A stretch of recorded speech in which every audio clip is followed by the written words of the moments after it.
are live. Thanks everybody for tuning in. I am your host, Aaliyah, of course. If you have not subscribed to my YouTube page, please subscribe to Making Money Moves podcast on YouTube. If you have not subscribed to iTunes, go to iTunes, Making Money Moves on iTunes. There's no G on making. Google, I'm still working on you. Okay. I promise I'm really going to try to have this done today. I'm really working. I don't know why Google just doesn't love me right now. Okay.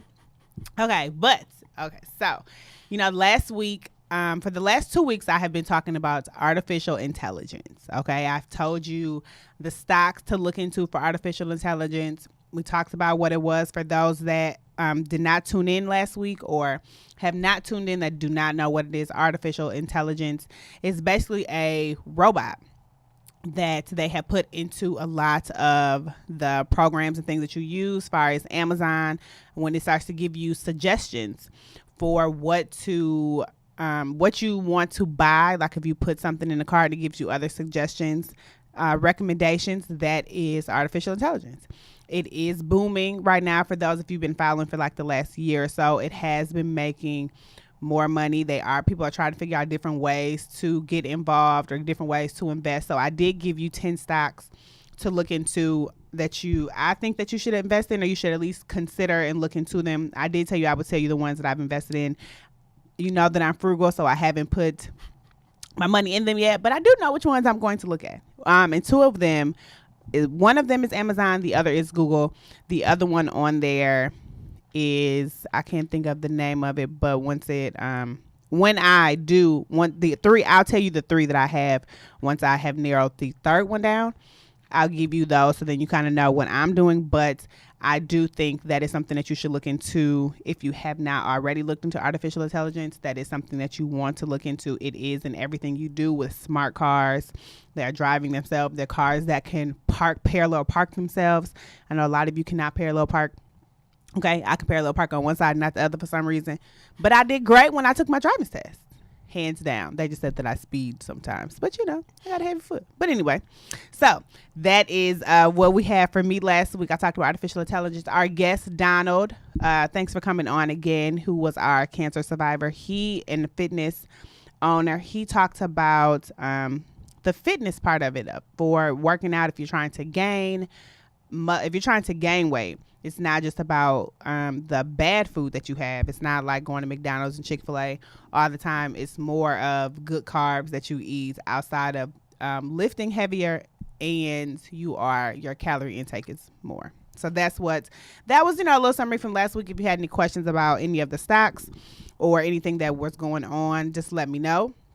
You have a question about artificial intelligence or any of the other financial tips we have given you for over the past 8 weeks, let me know. We have talked about a lot as far as retirements, the SEP IRAs, the simple IRAs, the retirement, investing in yourself, mortgage companies.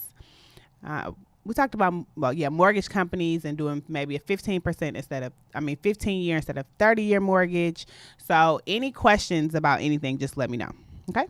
Now, today, for all of my techies today, we have a treat for you. I am interviewing Ian Chestnut.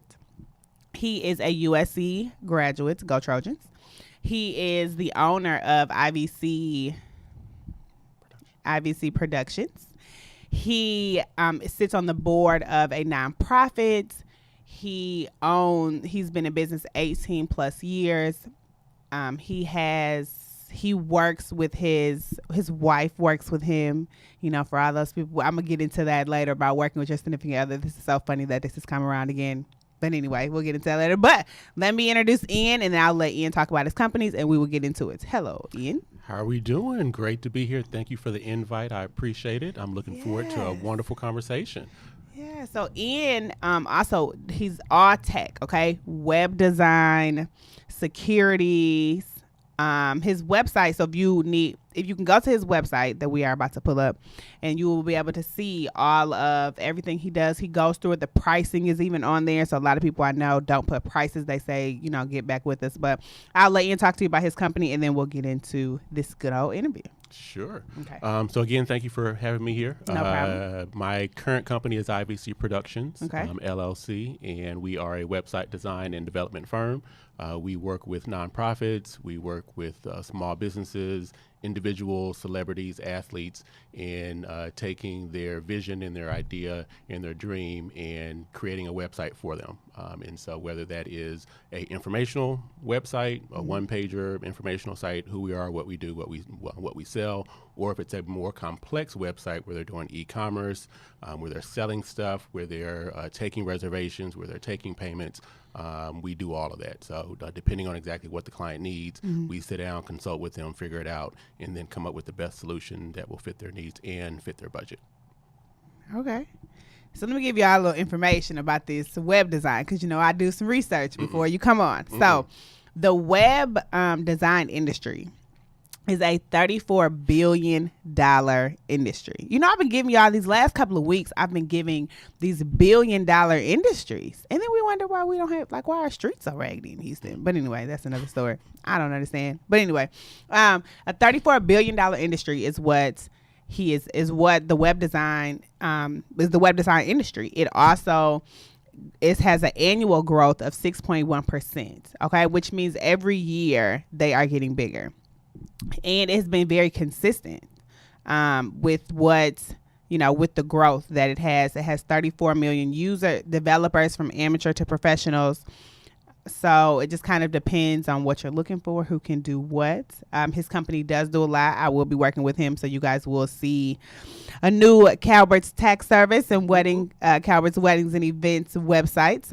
They are coming soon. Stay tuned. I'll post them for you. Let's get it. Once they get done. But so let's get into this industry. So he has a payroll solutions company. He also has he has payroll and accounting, payroll solutions. He has $750,000 in sales a year. Okay, let's talk some numbers. $750,000. You know what I can do with that? Buy this house that I want. So let's get into numbers. So one thing I asked him before we started was, why do you tell people numbers? The importance of the numbers. Okay, so I know why, but let's talk about it. So why do you tell people numbers? Because some people might think you're bragging about how much you make and what with what you do, but give us the reasoning behind it, because of the stigma of what it looks like. Give us the reason behind we tell numbers. Sure. So there are a couple of reasons why we do and don't tell numbers. So some of the reasons why we don't tell numbers is, of course, we just don't want people to know our business. Right. Too all up in my stuff. One of the reasons why I tell numbers is from a business standpoint. When I go down and sit in front of a multi-million-dollar company, then I want to be able to show them that I have other people paying me for what I'm trying to get them to pay me to do. Right. So if it's a $25,000 contract, a $50,000 contract, a $125,000 contract, I want them to be comfortable to know that I have X number of other clients and current customers who are writing checks every month, every week, every 2 weeks to us for the same service that we're now trying to provide to them, versus coming in out the door with, no numbers, and then they can easily do a Google search, Dun & Bradstreet credit search on your company and see that, your company is, just started last week and has made $5,000. And that's a big difference between a yes and a no on whether or not they're going to use you. Right. And so I do a ton of research before I hire anybody, whether it's somebody to concrete my driveway or to paint my backyard or my fence or whatever. And I'll do 8 to 9, 10 different estimates before I go with anybody. And every single one of those, I do background research. I do customer reviews to find out whether or not they have done this before, how good they are they customer service friendly, are they on time? And so I want my customers and my potential customers to have the same comfortability level in saying, hey, do I want to go with IVC Productions? And if so, here are the reasons why. Past projects, past clients, and other people are paying him as well. That's a good tip for entrepreneurs. I never really I guess thought about, I do research. I probably only check 2 or 3 reviews depending on what it is. But when you, as an entrepreneur, it is important that when customer service is everything.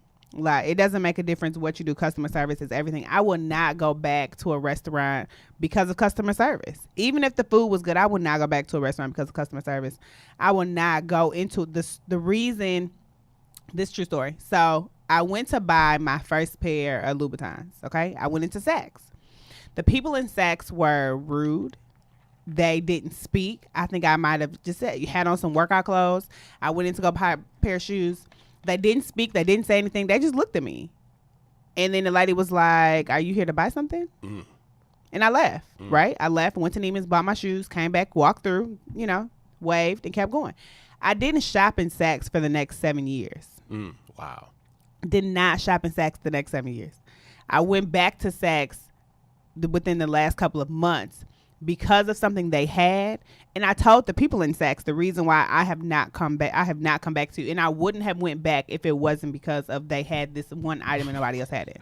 I had to go back. But I was telling them customer service is everything. Right. I would not. So I definitely get that on customer service. I know that was kind of out the way, but I get customer service and why it is important that you check all these things. I've never really just checked Donnie and Bradstreet though, just for I've never checked them. Really. And then I get alerts and notifications via email or on my phone whenever I have a company that checks my business credit report. So you all, may know about, TransUnion and Experian for your personal credit, but there's a platform out there for business credit as well. And so as a business owner, it's up to you to make sure that your business credit profile is up to date, accurate, and that you also get alerts. So every time I go and present in front of a big company, usually the next day, if not 2 days later, I'll get a notification that somebody has checked your report and downloaded and looked at it and done research. How long have you been in business? Where you're located? How many employees you have? And all of that is on there. So you need to make sure that that's up to date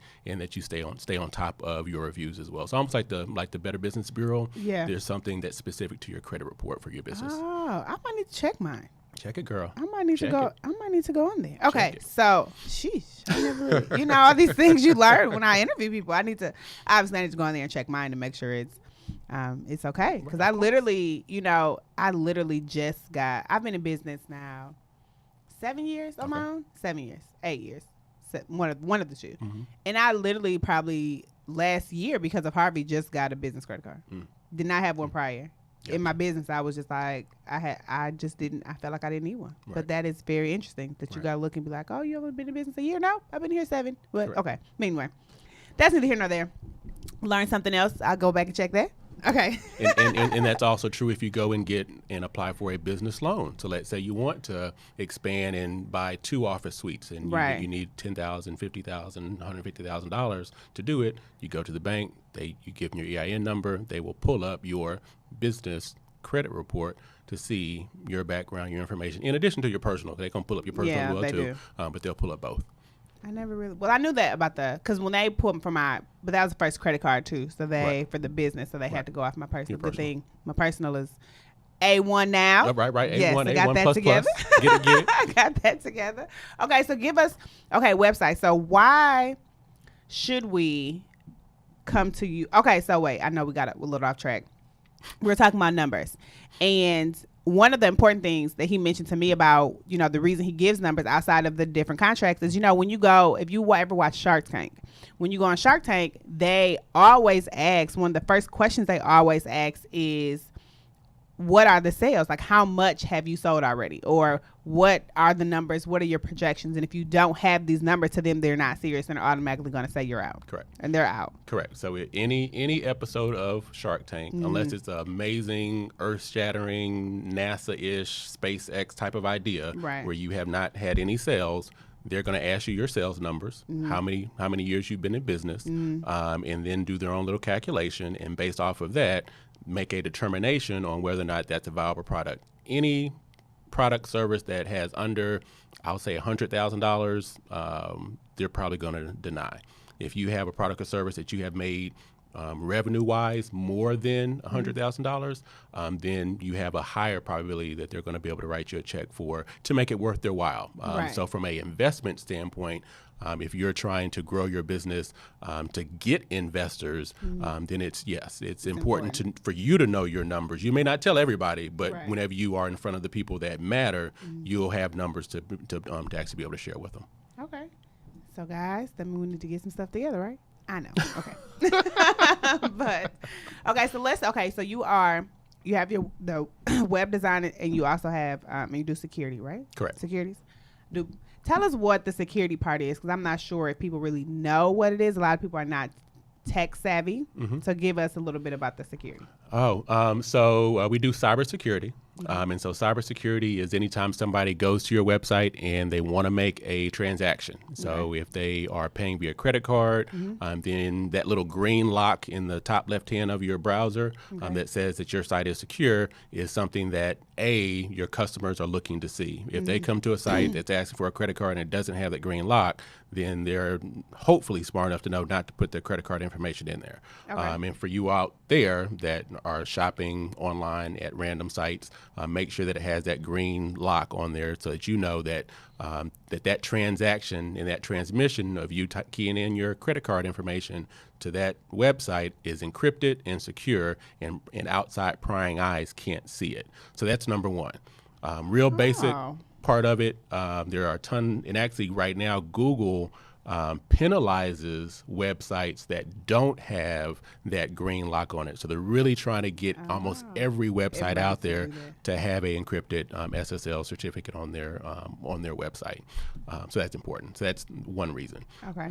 It also doesn't even pertain just to credit card transactions. So we do a lot of work for universities and colleges, and we work with what we call personal, or PII, personal identifiable information. Right. So that could be name, address, social security number, phone number, any of that stuff for that organization is PII. And so all of that stuff has to be encrypted as well, because again, for that organization, they have compliance laws that they have to follow, whether it be for FERPA, if it's a university and school regarding student and parent stuff, or whether it's other, security information, then that has to be encrypted. So we work a lot with ensuring that any application, any website that we build have those items in place.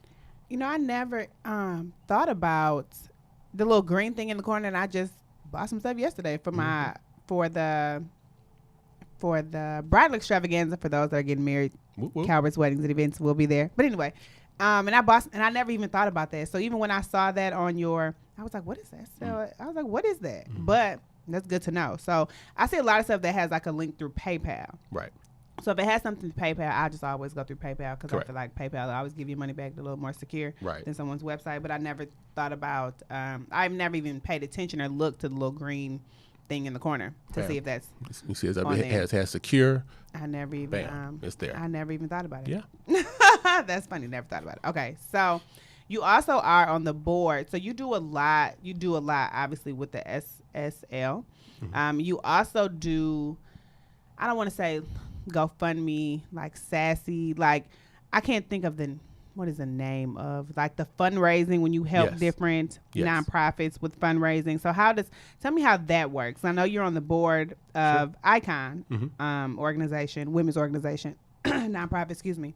So how does it work when it comes to like the fundraising or setting up these things that people want to like start nonprofits? Or they have nonprofits and they need to figure out how to get funding and what they need to do. So how do you do all of that? Sure. So one of our consultation services, again, we sit down with every client to determine exactly what it is that they need.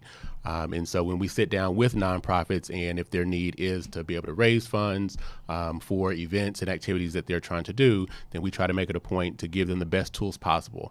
And the bottom line for me when it comes to any organization, nonprofit, for-profit, is to be able to gather and store and collect that customer donor data. That is the most valuable piece for any company. So out of the 2,500 customers that IVC has worked with over the last 18 years, we have every name, address, city, state, zip, phone number, email address, secondary email address for all of our clients and customers. For every customer that we've worked with that needs some type of online registration system, you have to have more than just a spreadsheet. a Excel spreadsheet or Google spreadsheet or whatever that has that information. You need to have a system that collects your customer data, and that's what makes that company valuable. Because in 5 years, 10 years, 15 years, let's say you get tired. If I get tired and I want to sell, my company is worth X amount of dollars that I could sell to a bigger company to come in. But they're not buying just the name and the fact that it's Ian. They're buying these 2,500 names of current customers, active customers that I have that they can reach out to and continue to build websites and extend services to. That so is smart. That's the bottom line. So when it comes to nonprofits, I came on to the Icon board, tech background, and one of the things that they had was a bunch of spreadsheets of events that we've had, and these people came, and this is the names and email addresses, and they had a couple of years worth. But there wasn't a comprehensive compilation of all of that. So now when we are ready to promote next year's event, we have compiled all of that into one system, and any new donations are going into one system. Right. And so now when we get ready for $2, $10 Tuesdays, or the football event party, or for the big white party, or for the gala, we now have a database that we can email out on Monday and have it sold out by Friday. So we're not waiting 4 to 5, 6 weeks to figure out, are we going to sell out? Are we going to sell out? Well, who's going to come? Who's not going to come? It's literally sold out in 5-7 days. Look at all this stuff I'm gonna start doing. Come on. I didn't even know. Yes, look at all this stuff. All of my clients, you're about to start getting more emails. Sorry, that is so funny. But even with that is great for events. That is great. Okay, so tell me why. With every time you turn around, you see you can do yourself web design, or you can do this, or so tell me why I shouldn't go to Intuit and do it myself, and then I should hire somebody else to do it outside of time. Obviously I have no time, but time management. Right. But tell me give me a perk of outside, what you give me versus what I can do for myself. Sure. So one of it is time. We have talked to a lot of clients that have gone with the Weebly's, the Wix's, the do-it-yourself sites out there, the Squarespaces, and they're all great companies. We actually we don't use Wix and Weebly, but we have a lot of Squarespace clients, and so great platforms. And I think for small businesses and for startup companies, we actually advise them to go and do that first, because it gets a chance to get that vision and that idea out of their head and onto something tangible. And so now that it's tangible, it doesn't look great, but we at least have a home page, about us page, a products and services page, a contact us page. We took the time to sit down and write 3 or 4 paragraphs about the services that we offer. Okay. And so, but it looks horrible, but the content is there. Yeah. And the organization is somewhat there. And so now we can come in and take that mix mash of great information, and then we help you lay it out so it looks a lot better. So now when you go and do a presentation and you have a business card with your web address on there, you're not shy about, hey, so you can contact me via phone and address, but don't go to the website yet, because it's almost there. You want to be confident when you give over that business card and that brochure that people can go to your site and feel that this is a professional site that has been done with images aren't warped and shrunken and smushed or expanded. And so that's what we bring as professionals to the table to make sure that it's done right. Oh, that's good.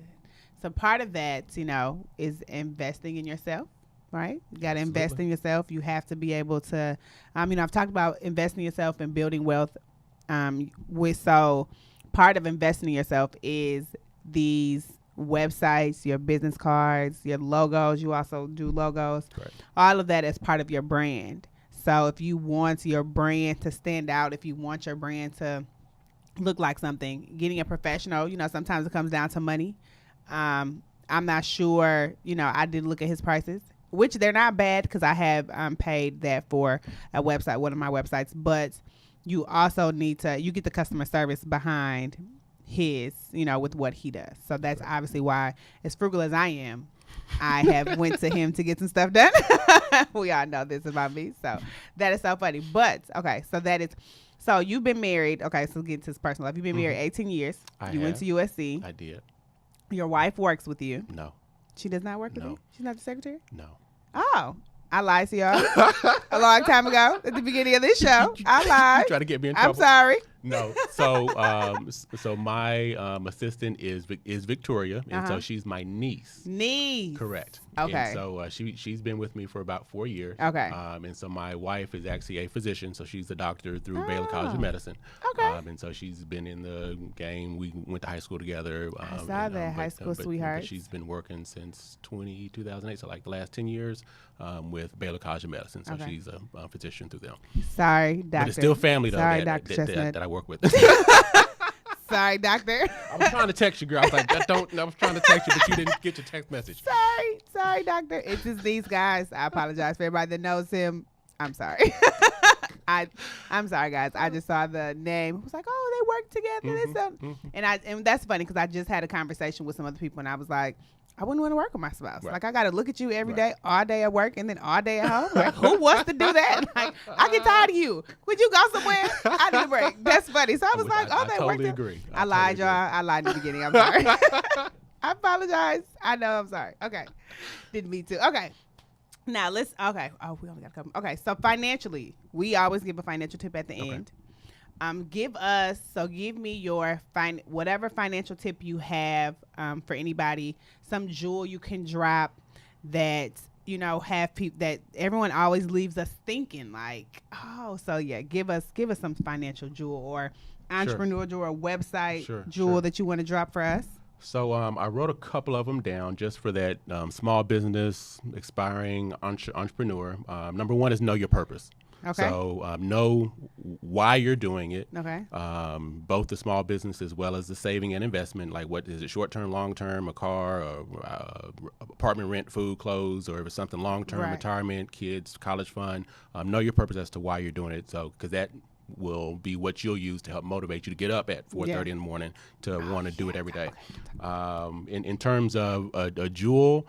Is scalability. I know it's a crazy word, but it's something that for me has helped me kind of get over that hump if you're a small business. And so scalability basically means being able to grow without having as many pains.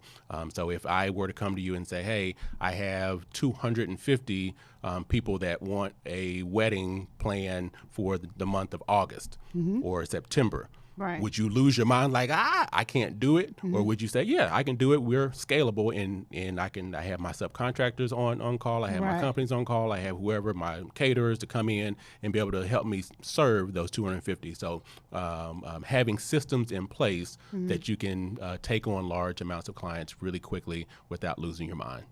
Oh, scalability. Don't worry. I'm going to start using it. You'll see it.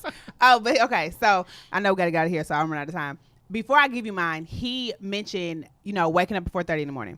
So we talked about, I read an article that said most millionaires and billionaires, they, or aspiring millionaires, it's an article that says they do not sleep in. They do not sleep past 7 o'clock, even on the weekends. They are up in the morning because, a lot of this is time management. Up in the morning at 4:30, they spend so much time by themselves to meditate, to pray, to just sit in silence, to do something for themselves. They go work out, which is part of their routine. He also does hot yoga, which is great if you guys have not done it. They do that. They go work out. They come back. They eat breakfast. They make sure they eat breakfast. It says that it's definitely, a big part of your day when you start in the morning. And then they go on about their day. Do all the stuff you need to do. When they get home, they make time for family. They make time for friends on the weekends, but they make time for family. But they're in the bed by 10 o'clock. 10 o'clock, 10:30, they are in the bed and their day is done. Which you sleep, is sleeping and having your full 8 hours or your 7 hours, but being able to rest, helps your body. It does, rejuvenate you for the next day to be able to get up at 4:30 in the morning to start your day, to get on what you have to do. So time management is a big thing. Granted, I used to sleep into 12 o'clock. That was before I had a job. So now I don't get up at 4:30, but I am up by 6 o'clock.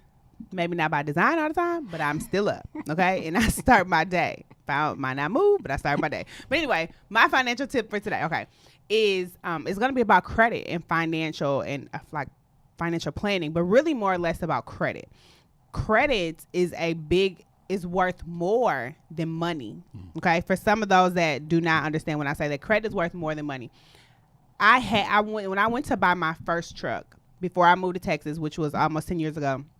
I wanted an Escalade. Everybody knew me. I loved Escalades. Okay, I had an Escalade that I wanted. When I went to the dealership, they would not. I had the money because I was coming out teaching. I had my contract. I had the money, but I didn't have any credit. No credit, the same as bad credit. Okay, I didn't have any.